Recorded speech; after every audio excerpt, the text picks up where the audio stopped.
Hey, what's up everyone, Saint Time Gaming here. Welcome back for another Vision 2 video. Well guys, I said in my previous video that I will be doing an in-depth review of the builds I actually used to reach 100 level, 100 floor on the summit.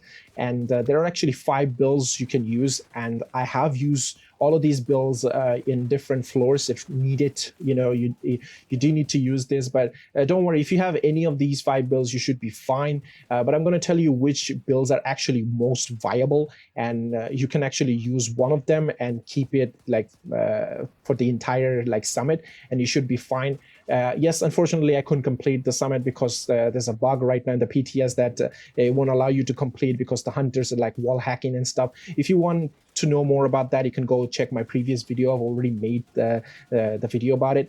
But right now, I'm going to show you the builds I actually use. There are 5 builds which can be very useful in the summit, I think, when the game actually comes to life. Now, remember, all these builds are old builds. Okay, the builds we have in the game for literally from TU10 and something like that, and I didn't use any new gears or brand sets or any weapons, because when the game will come live, we won't be able to have access to all these new stuff, right? So there's no point of showing you guys the builds with the new gears and stuff. So I'm going to show you the first build is this one. Of course, everybody knows this build. It's a rifle crit build. Basically everyone run this build most of the time. It's literally one of the best DPS build out there. So you can use this build for the entire summit. If you're a DPS player, you can just use this build and stay with it. You should be fine, and you will not have any trouble. So if you're DPS, you have this build, just stick with it, don't change it. You should be good. I did use it when I was in higher difficulty level, on the legendary difficulty levels. I did use it in floor 93, 94, 95. I used this and it was pretty sweet. It was really nice to use this build, to be honest. And the amount of damage this build actually does, it's insane. I'm using this focus talent, of course, because the rifle, I have that 8x scope, and I'm using Baker Dozen because I like to spam. And most people do use M1A with the boomerang talent. You can sure use that, it does more damage, but I use Lucky Shot because I spam, like I said, so that's why I do this. So 3-piece Providence and Vigilance talent, Focus talent, the Group of Sombra 1-piece for that crit damage. Of course, Fox's Prayer, that multiplicative damage, a Contracted Gloves for that damage to armor. Most of them are elites when you go higher difficulty, so damage to armor will be helpful. So you can use this build and it should be very good. You're gonna do a lot of damage with these crits. Yeah, you'll be fine with this build. Now the other build I used to the higher levels is this one, the Armor Regen build. Now when you level up, you will have directives. They will force you to have some directives. In Legendary, you will have 4 directives. And one of those directives, you get this armor, armor hoarder or something. So you will never regen your armor. You know how it is in open world directives. So it's basically that. So this build will really help you. If you're a tank, you can just tank all the NPCs. But by doing so, you will also do damage. It's not like you're complete tanky and you're useless. Although you do have 2 million armor, but you will be doing really nice amount of damage because I have Intimidate and Adrenaline Rush. And of course, with a pistol, the Intimidate and Adrenaline Rush is really sweet. I'm using the Liberty because Liberty, helps us regen our shield. You can use any pistol if you want to, a Regulus, but I mean, I feel Liberty is still one of the best out there for shield builds and stuff, with pistol tank builds and stuff. So Liberty is still good. Now 3-piece Bulwark, Foundry Bulwark, because 2-piece 10% total armor, 3-piece gives you that 1% armor regen and 50% shield health. So I have armor and armor regen all over the place. Every single piece has that armor regen. So more armor and more armor you have, the more armor regen you'll get. And if I show you my stat right now, my armor regen, as you can see, 87,665 armor regen, which is pretty sweet, right? It's a lot of armor regen. Of course, you can improve that while using the new brand sets or something that came up, but we're not here to use the new items. We're here with what we have, right? So that's what I'm using now. I'm using 2-piece Golden because it gives me that 1% armor regen. I'm using the Hunter Killer chest piece, which is perfect Intimidate, and I get 40% multiplicative damage. And of course, I'm going to get this multiplicative damage when I'm close because I have Adrenaline Rush on the backpack. And of course, it's a golden backpack as well.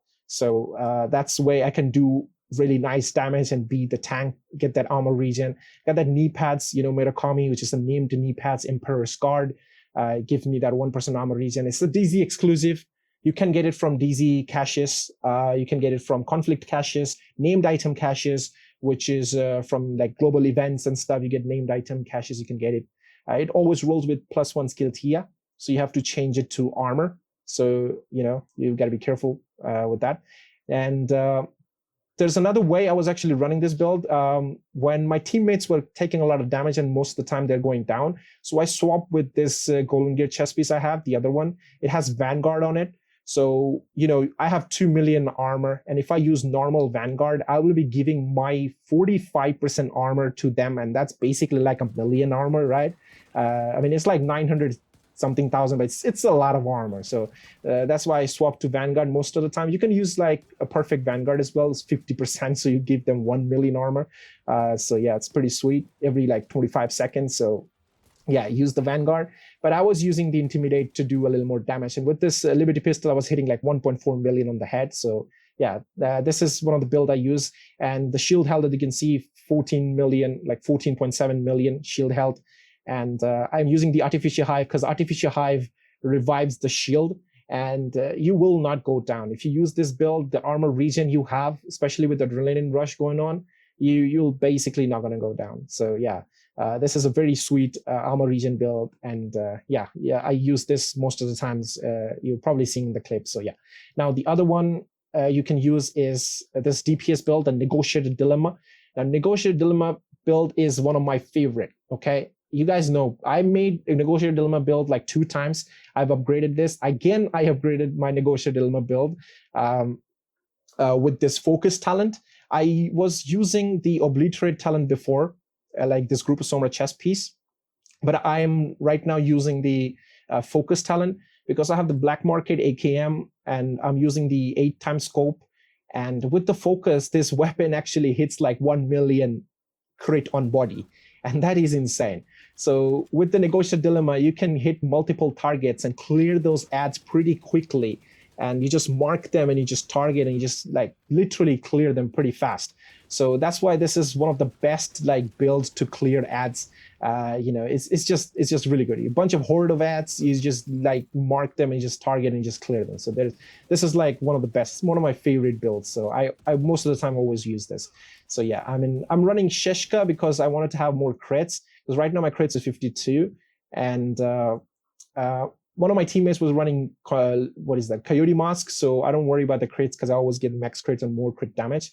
But yeah, I would love to use like 2-piece Providence or a Grupo chest piece like this, but with the Focus talent. That way I will have more crit damage, but I don't have it, so I'm using the Providence. But still, I'm doing 172 crit damage, which is pretty sweet. And yeah, this is really nice. For the secondary, you use the Police M4 with like same killer talent and damage to target out of cover and all that. So yeah, this is really sweet. I was using the Firewall specialization for that med kit or the armor kit because the armor kit is pretty strong, revives your armor and your health. So yeah, that's why.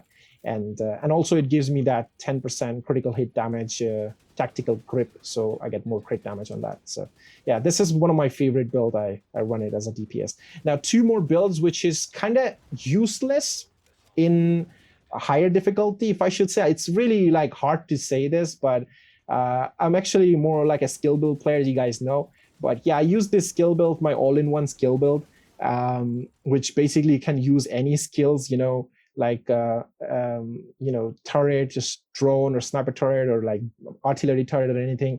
So the skill builds are fine, when you're at lower difficulty, but once you hit higher levels, you'll get directive active.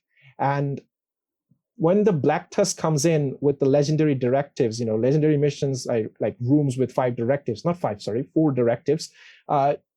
of the directives is pretty hard. Now that is the special ammo. Now you'll be like, what's special about special ammo? Well, in Summit, the special ammo is a bit different. The Black Tusk actually has EMP special ammo.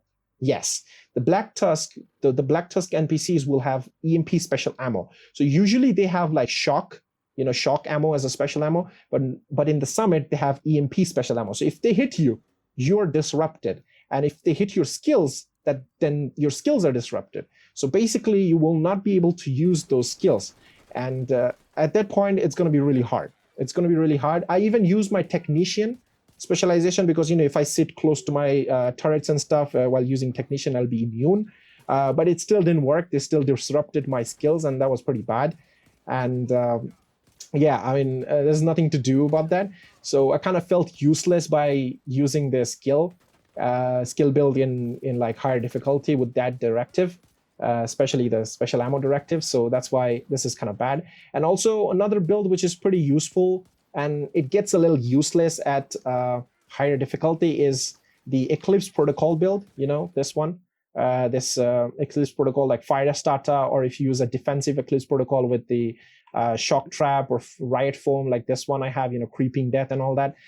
These do get kind of useless because you have that cool skill directive active, and if you use one of those skills, then the other one's going to go in cooldown.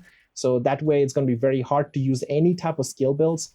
And like I said, the Black Tusk will EMP you, and then you're basically useless. You're not doing anything, so you're not helping your team. So these builds can be useful in like the lower towers, the lower floors. Then it will be really nice, like up to 80 floor. But after that, I would recommend you guys to switch to the Negotiator Dilemma build if you have, or like a tank armor regen build, or the rifle crit build. These builds will do way better than the skill builds and all that. And definitely have a healer. It'll be very useful to heal.